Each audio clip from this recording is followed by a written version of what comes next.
Let's take a moment and just allow your eyes to close.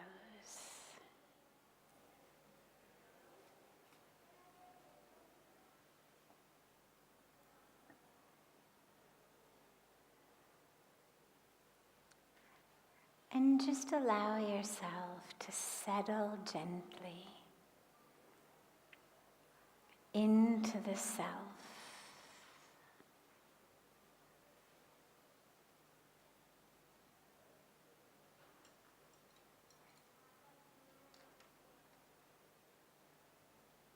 Allow yourself to fully arrive. Not just the body, but all of you. Bring all of your awareness,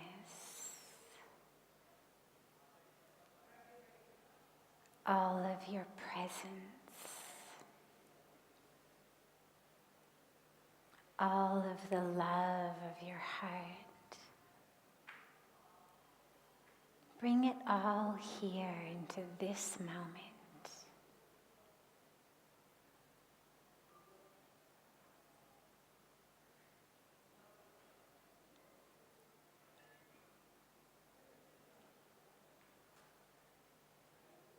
And just allow that awareness to gently settle with the breath. So instead of jumping all around on sensations or thoughts, fluctuating feeling states, instead of that, just allow the awareness to bring itself and settle on the inhale and exhale of the breath.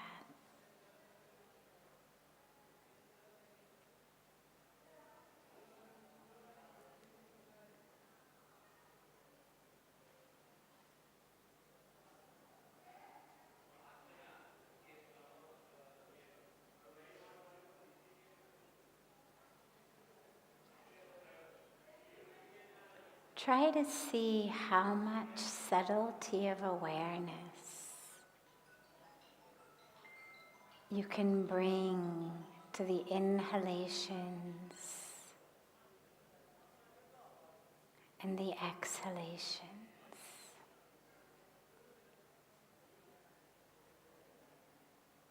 Can you feel the flow of the breath inward as it comes in into the nose, over the lip? Can you actually feel that gentle blowing of the wind as the breath comes in on the inhalation? Can you feel it at that place just outside the nose before it goes in? Allow the awareness to rest there for a moment and see how aware can you be of the breath just in that tiny space, just above the lip, below the nose, as the air is just about to go into the nose.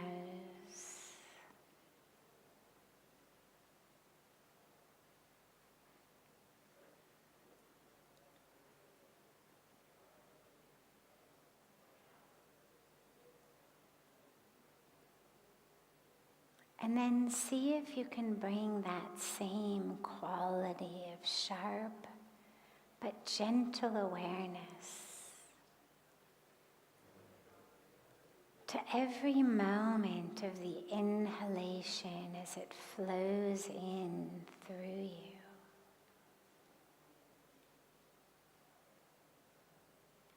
Follow it with the awareness.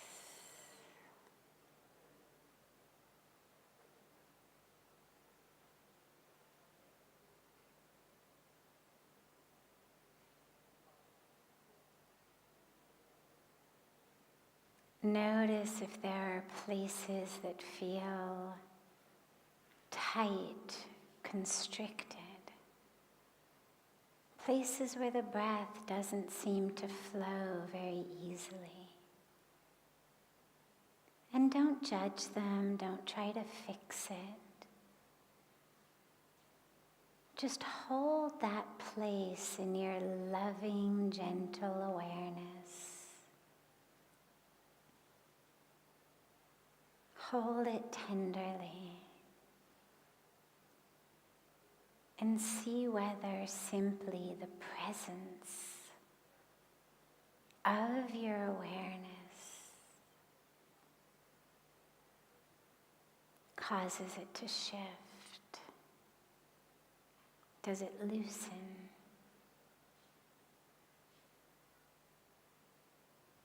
Does it let go into the arms of your awareness? Don't force it. Just notice and allow.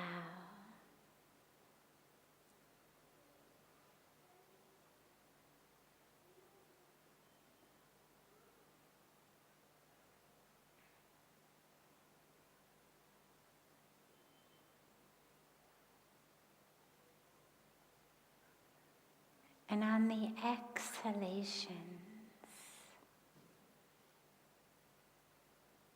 allow yourself to really exhale and let go. Whatever you're holding on to,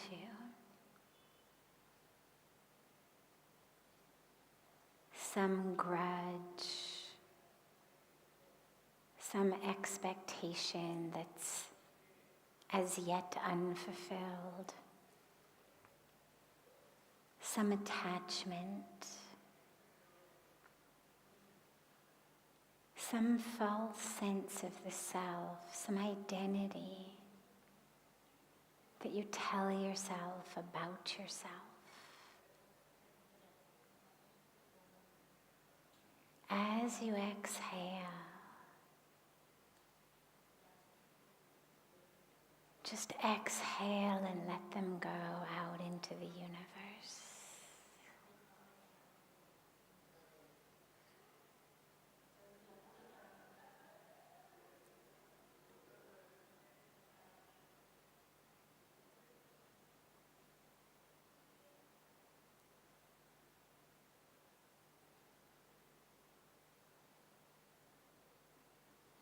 And notice as you let go more and more on the exhalations.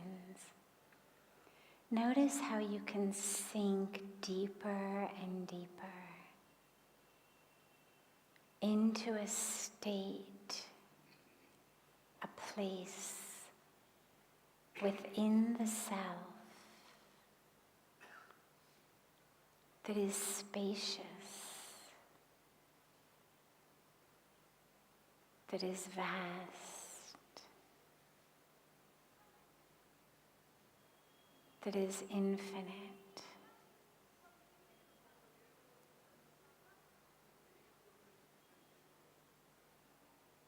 That is the source of yourself. Allow yourself to gently sink into that spaciousness.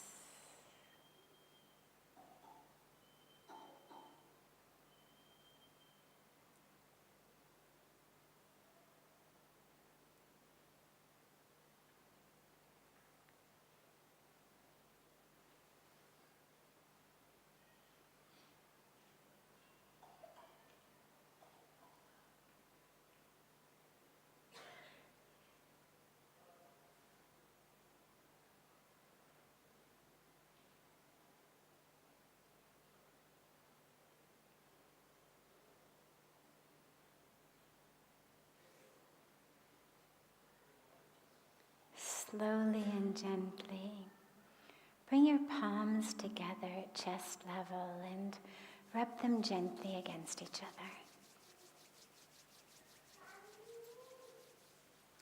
And then press those palms into your closed eyes.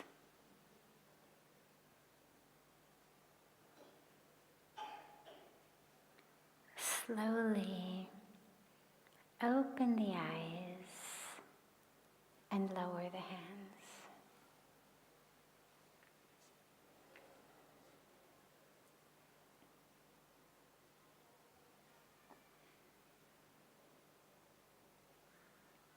Welcome to Satsang. It's so beautiful to be together with you all.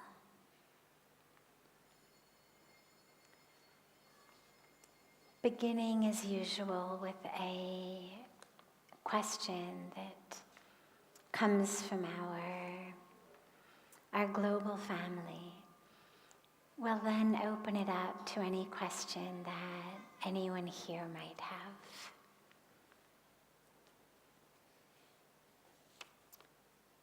Why do we fear God?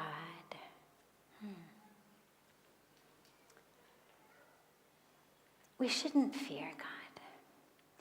I think we fear God because we've been told stories in some of our religious traditions of this very obviously all-powerful,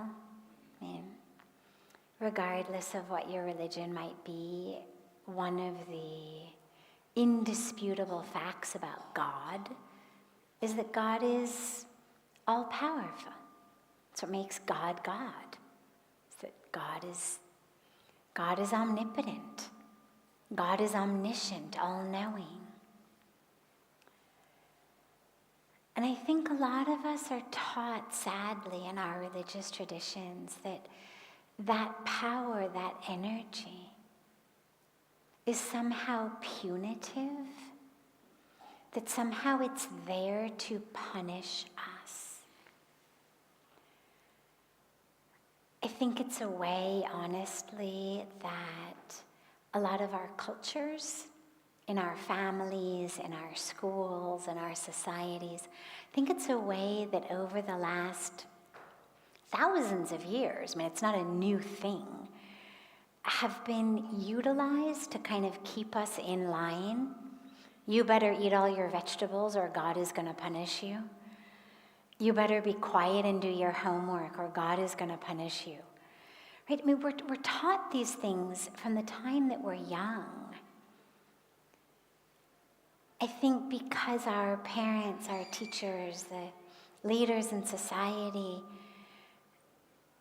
don't necessarily know how else to discipline, and the idea of bringing in, a higher authority. It's like in a lot of traditional societies where the mother stays home and takes care of the kids and the father goes out to work, mothers will frequently say things like, just wait till your father gets home, like, I'm going to tell your father.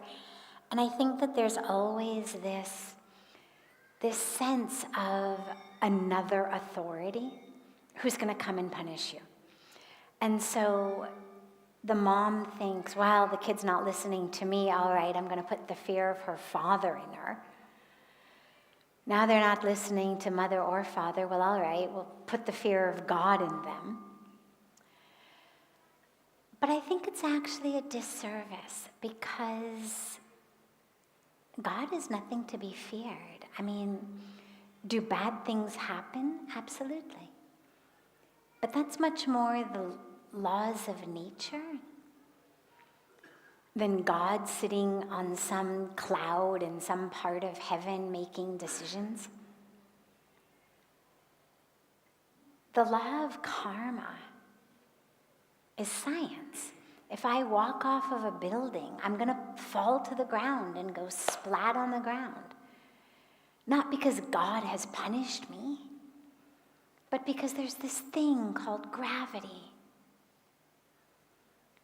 And if you walk off a building, it's going to pull you to the ground.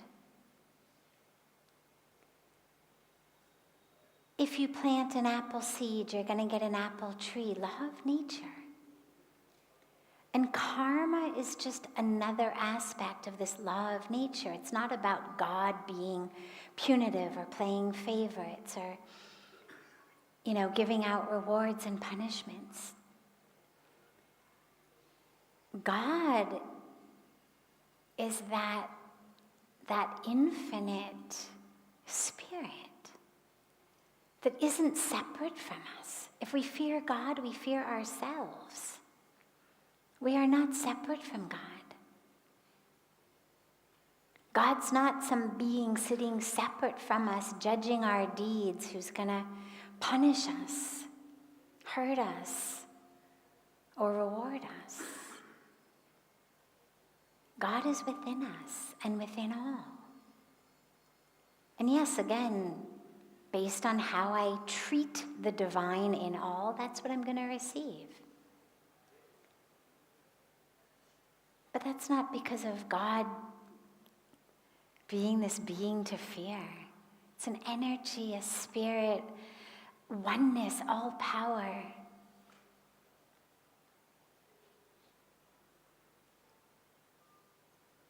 Remember that God created us. In the Hindu tradition, we believe that all of this, all of that which is taking place here, all of our bodies and our roles and our stories and our histories, that all of it is part of what we call Leela, God's drama, the divine drama. Meaning, we are all one with God, but we forgot. We've misidentified as being the body. We forgot that we are soul. We forgot that we are spirit. We forgot that we are divine and infinite. So we identify as the body. Thereby we think that we're very small, that we're very fleeting. We get jealous. We get greedy. We feel like we're not enough. Because we feel very small and meager and nothing, and therefore I better get more degrees or make more money or get more power so that I feel like I'm something, for God's sakes. Because we forgot we are actually God. And this is where these mool mantras are given to us, these very fundamental mantras. Things like Aham Brahmasmi, Tat Tvam Asi, Soham. Meaning, I am God, all is God, I am all. They're all just different variations of this truth, which is we are not separate from the divine. So don't fear God. You can certainly fear your karmic fruit if you're planting lots of seeds of violence and negativity and harm, because those are going to blossom in your garden. But then simply plant new seeds. It's not about cowering in fear over it. It's about recognizing, oh my God, I've planted these awful seeds. How can I fix this? How can I plant seeds of love, of compassion, of oneness, of healing? But God is there waiting for us to remember who we are and come back in conscious union, conscious reunion with God. Nothing to fear. Nothing to fear. But we just have to get out of our cultural co-opting of God to be the ultimate authoritarian or the ultimate disciplinarian. It's hard enough. We move through our lives feeling like we're not good enough in the home. We're not good enough in school, we're not good enough in the workplace, and then to have to feel like God also thinks we're not good enough, like God is also mad at us.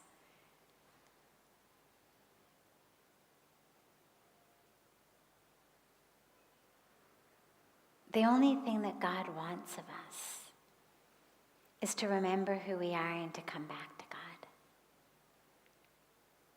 So nothing to fear. Let us move beyond the cultural co-opting of God, back into the love, the presence, the Spirit that is in each of us and that is each of us.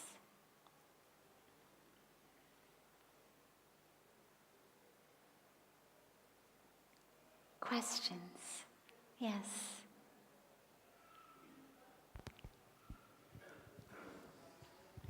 Ma'am, I have a question. Why people generalized other people without knowing the facts? And I can take my responsibility, but I cannot take the responsibility of others. And how do I react with them? Why do people judge others without knowing the facts? So, our mind likes shortcuts. It's just a product of the mind. Study psychology, study learning, and what we know is our mind takes shortcuts. There's all sorts of things that you study in psychology about all the mistakes that we make because we jump to conclusions. But it's how we work, because otherwise our minds would not be able to function very well. In order to be as fast as we need them to be with all the information that we're giving them, they have to take these shortcuts. Judgment is one of those shortcuts. We make decisions, and they're very frequently not right decisions. For example, we make decisions about people based on the color of their skin. We may be walking home one night, late, we're alone, walking down the street, and we see a person of one skin color coming toward us, and we keep going, no problem. We see a person of a different skin color coming toward us, and immediately inside we get nervous and we cross the street. No facts, no information, no nothing other than a rush to judgment based on the color of someone's skin, maybe based on what they're wearing. Now, we didn't try to be prejudiced. We didn't say, I know what I'm going to do. I'm going to make a really prejudiced decision here. It's simply the mind using information it thinks is true in order to navigate our world. But this is why mindfulness and awareness and presence and consciousness is so important, because this is where discrimination comes in. Because we make decisions that have nothing to do with the person, based on not facts, based on prejudices, based on untruths, and we do it against people of certain skin colors, against people of certain religions. We do it all the time, we do it. You look at somebody, you meet somebody, you look at their clothes, in 30 seconds you've figured out this is somebody I might want to be friends with, or this is somebody I might not want to be friends with. Right? Imagine you're at a party, you're mingling. How long does it take you to figure out, acha, this is somebody worth talking to, this is not somebody worth talking to? 30 seconds. What they're wearing, what they look like, the jewelry, who are they talking to? And we very frequently misjudge. Very frequently. This is where so many of the mistakes in our life come in. But recognize that we don't do it on purpose to be prejudicial. We don't do it on purpose to rush to judgment. It's just the mind doing its best to do everything it needs to do as fast as it possibly can. And in the same way that in school, as anybody, as a student ever knows who tries to rush through an exam, you make a lot of silly mistakes. You get answers wrong that you knew. You knew the right answer, but you got it wrong. Why? Because you were rushing. And then later you go, oh my God, I knew that, but I was just in such a rush to finish it. And this is why we need to slow down and bring in consciousness, bring in awareness. What is the basis of that thought that I've had? What is the basis of that decision, the basis of that judgment? Do I actually have facts? And if I have facts, do I actually know that they're true facts? That they're not just facts being fed to me by a WhatsApp mail or a YouTube mail? And this is why today it's so important that we all really commit to being conscious. Because these judgments we're making on individual levels, but also on larger levels, are dividing us, leading us into violence, grave division, harm. But that's why we do it. It's easier than thinking. We don't want to put in the time and the effort that goes actually into thinking. It's the same reason that we finish people's sentences. How many times are you trying to tell someone, a friend, a family member, a loved one, how you feel? And they just keep finishing your sentences, right? And you're like, no, that's not what I was going to say. Listen to me. But we don't actually want to listen to each other. We think we know what you're feeling, especially if you're a family member, a loved one. We think we know each other so well that we make these judgments. I know why you did this. You did that because you're selfish. You always do selfish things. You did that because you're lazy. You're always lazy. You never do anything. We never actually stop and ask, do I have actually all the facts? And are my facts facts? We jump. So it's a very important question because these rash judgments ruin our relationships. They ruin our societies. Let us all take a commitment to being a lot more curious, right? To having a lot more interest. That's very interesting. I wonder what could have made them do it, rather than thinking, I know, right? We jump like that. ऐसे है. Instead of that, let us actually be curious. That's so interesting. I wonder why he did that. I wonder why she did that. And ask with curiosity, not with judgment, not with attacking, not why did you do that? But you're usually such a kind and compassionate and caring person, and this seems so out of character. Could you share with me maybe what's going on? Maybe I've misunderstood. Help me understand. We need to be more curious, more interested, and more aware and conscious of the games our own minds are playing. Shortcuts are not always the right way to go. As anybody who's ever tried to use, Google Maps in places where it doesn't actually know the way, right? I remember in the days when they first started, and it would have you, you're facing a building, and you're like, what? How did I get here? It would pull you off the main road, to save you some traffic. There's an app like Google Maps, but it's a different one called Waze. in America. And now I think Google bought Waze, but when Waze first came out, what made it different from Google Maps was Google Maps would always give you like the main highway, the main road.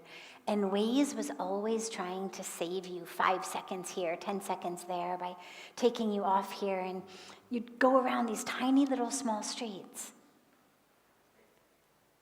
But so frequently, you'd find yourself going the wrong way on a one-way street, or you'd find yourself, literally face to face with a wall because since it happened, a big building had been put up. So I mention this because shortcuts that we think are going to get us there 30 seconds faster sometimes can get us into difficult situations. And this is where we have to use our own brain rather than just rely on our outsourced brain to the judgments that we make, the prejudices we have, the stereotypes we have. And that's all what being conscious is about. Thanks for raising that. Other questions? Yes. Yabi. Kaimi. Yawa. Namaskar. So I'm struggling with this question of who am I, मैं कौन हूँ? So when someone asks me who am I, so I always try to answer I work in this company, I am a father of a son, and blah and blah, I'm in this place and this. But who am I is a question that I'm really struggling. So then who am I? मतलब मैं कौन हूँ?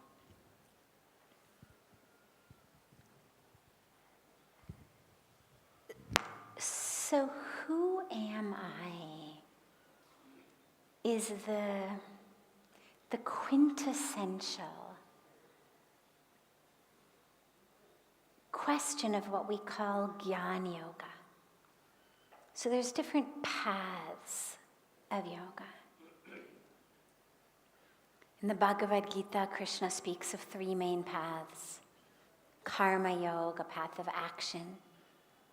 Bhakti Yoga, path of devotion. And Gyan Yoga, path of wisdom. And the quintessential question on the path of Gyan Yoga is, who am I? But it's not a question to be answered by reading it in a book or hearing it in a talk, because that doesn't actually benefit you. Meaning everything I'm going to say, if you've been working on this, you've heard everything I'm going to say. I can give it to you. I can say, you are soul. You are divine. You are one with all. You are spirit. I can throw these words at you. But if you're on a path of inquiry, you know these words. You've read them, you've heard them. But Gyan Yoga is not a path of just accumulation of someone else's vocabulary words. It's actually a path of experience and realization. And in the same way that me sitting here and, reading you a recipe or reading you a menu isn't going to fill your stomach. And I can say to you, so first you take a 1/4 teaspoon of cinnamon powder, and then you take 1/2 teaspoon. It's directions. But at the end of the day, if all you've done is listen to me read you the recipe, you're not actually going to have the apple pie. You're just going to know what goes into it. But then you actually have to bake it to have it. You have to actually do it. The work with who am I is not an intellectual question. And this is the real opportunity and difficulty with the Gyan Yoga path. Because it can lend itself to intellectual inquiry that just feeds our own intellectual egos. Because then we say, I know so much. Listen, you want to hear me recite the Bhagavad Gita? You want to hear me recite this? Look at all the mantras I know. I'm so smart, I know everything. It can play into that ego that keeps us farther from the truth. We feel like every new mantra we have learned or every new Sanskrit term we have learned, that somehow we are farther along on our path, but we're not. All we've done is put more into our brain. Now, mantras are beautiful. Yes, of course, we should learn them. But unless your breath is chanting the mantras and it is who you are, it's not actually taking you further. The path of inquiry in Gyan Yoga is a path in which I'm sitting to meditate. It's not that I'm driving my brain crazy asking these questions. Because I've already told you the answers, but it doesn't benefit you unless you experience them. And the way that you do that is in your meditation, you allow that question to essentially be a mantra, meaning it keeps asking. Not the intellectual mind, but just in the background, on your breath. Who am I? Who am I? Who am I? Don't use the brain to give an answer. We're not looking for a report on it. Well, according to so-and-so, I am this, and according to so-and-so, I'm that, and in Sanskrit, it's this, and in Pali, it's that. It's not what you're looking for. You're looking for the question itself. Think of the question itself as the bricks being laid on a path you are walking. So you're literally using that question to walk farther and farther. And it's taking you deeper and deeper. It's not a question to be answered by your mind. It's a question to take you beyond the mind. And just keep asking it. Just keep allowing it to literally reverberate in you, the sound of the question. Because simply asking the question changes everything. As you ask, you automatically know what you are not. So as you're going deeper, who am I? Who am I? Who am I? You're automatically lessening the grip that all of that false identity has on you. As you ask the question, the role of this and that, it just drops away. And you drop deeper and deeper. So don't worry about the answer. Just keep asking the question. Yeah. Beautiful. Yeah.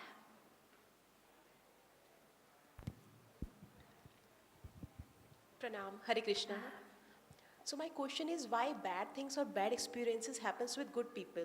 I mean, even if you are kind, compassionate, truthful to someone, or all of the people you meet in your life, but there is no guarantee that all the people whom you meet gonna reciprocate the same to you. And even if we see the life of Lord Krishna, Lord Rama, they also had so much suffering, but still they are God. But being a human, it's tough to overcome that and still be kind and follow the same path you have been following throughout. Beautiful.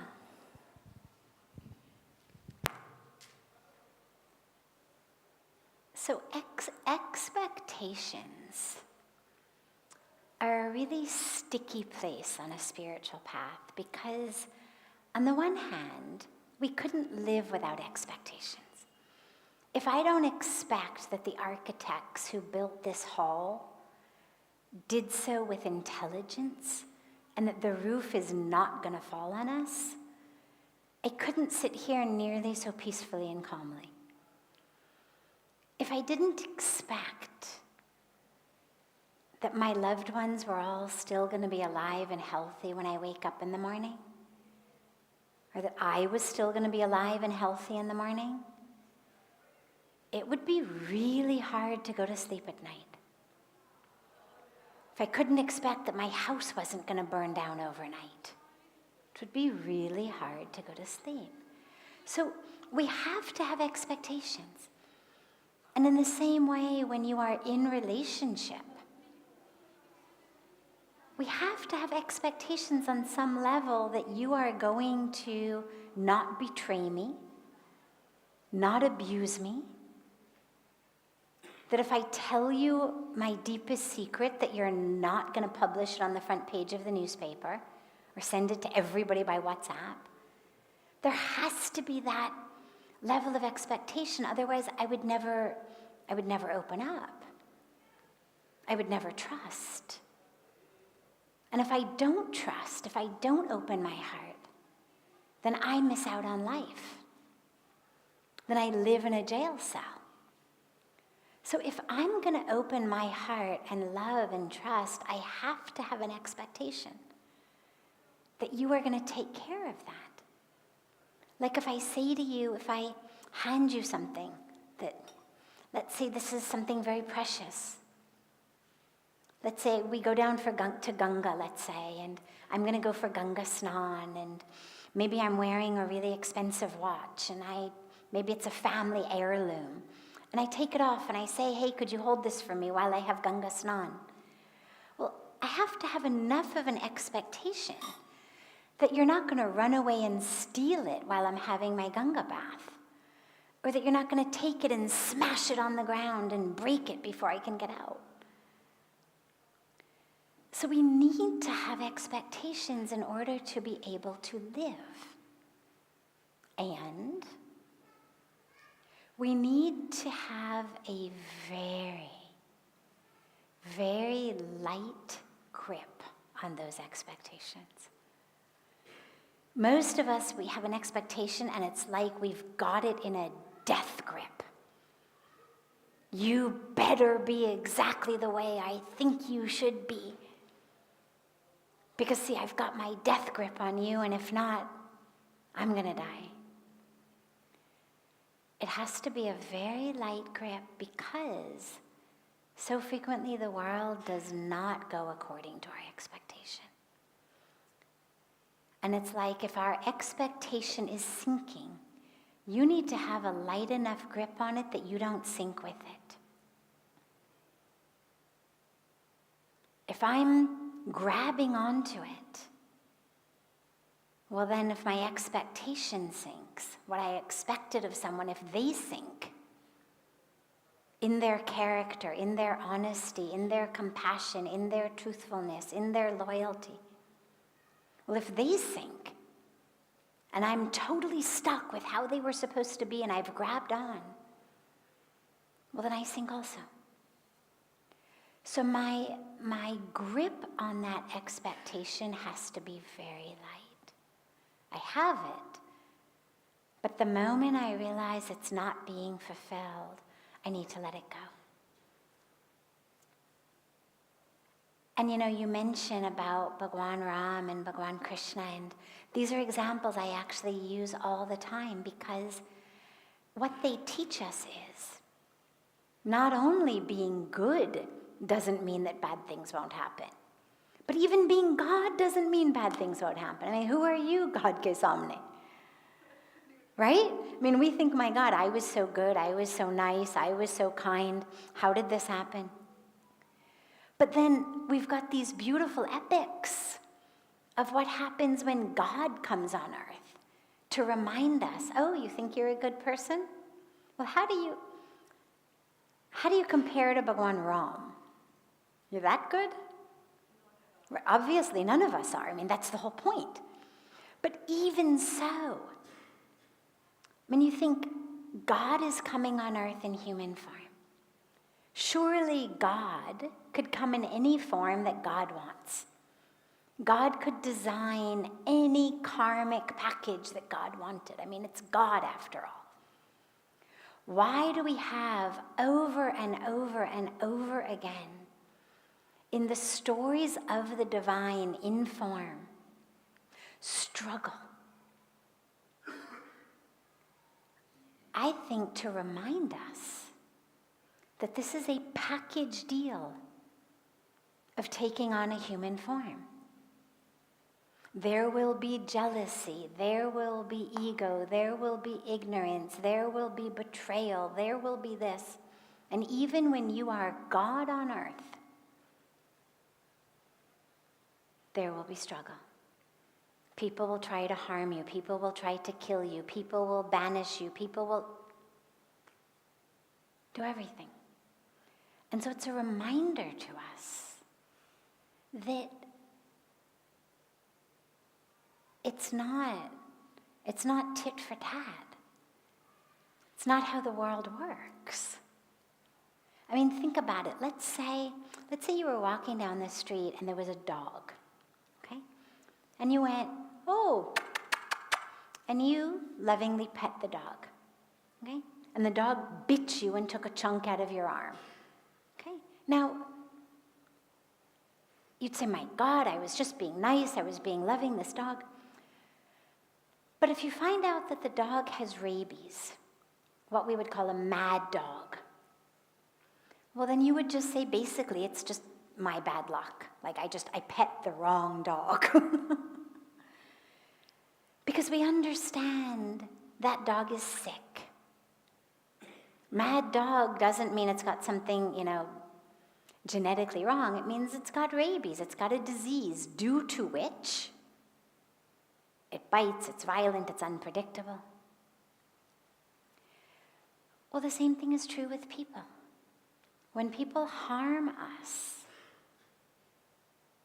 in vicious ways, unprovoked ways, just realize they are living in a state of illness. Because if they were well, they would be sharing wellness. People who are sharing illness, it's because that's what they've got. When somebody's got a cold or a flu and they sneeze all over you, well, it's not that they woke up that morning saying, I know what I'm going to do, I'm going to get you sick. It's just that they're sick, and you happen to be close by, and they're sneezing and they're coughing. And so when people metaphorically sneeze and cough and get their sickness all over you, just realize it's because they are unwell. You can think about the mad dog. You can think about it like someone with a flu. But it's not about you. You make the same mistake we all make, which is, why is it I'm a good person? I've done good things. Why is it happening to me? But you've put all of the emphasis on to you. It's not about you. It's about them. It's like saying, but I'm such a good person, why did I get sick? Well, because you stood too close to somebody who was sick and sneezing. It's not about being a good person or a bad person. The dog's got rabies, not your fault. In the same way, when people are mean and betray and harm, just think about it like that. But don't feel like it's something about you. But lastly, do protect yourself. If you know that dog's got rabies, or you know this person's got COVID or a bad flu or whatever it is, don't stand too close. Take care of yourself. Yeah. Are you with us tomorrow? Ab kal bhi hai apne saath? Wonderful. So we'll start tomorrow with your question. Okay. Have a beautiful, beautiful rest of your evening. I look so forward to seeing you all here tomorrow.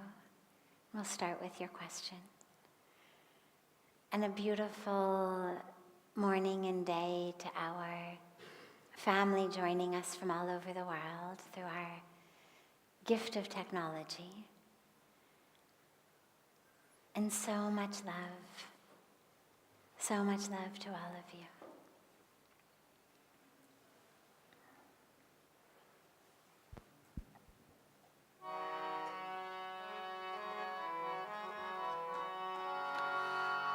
Shankar Chandrashekhar Gangadhar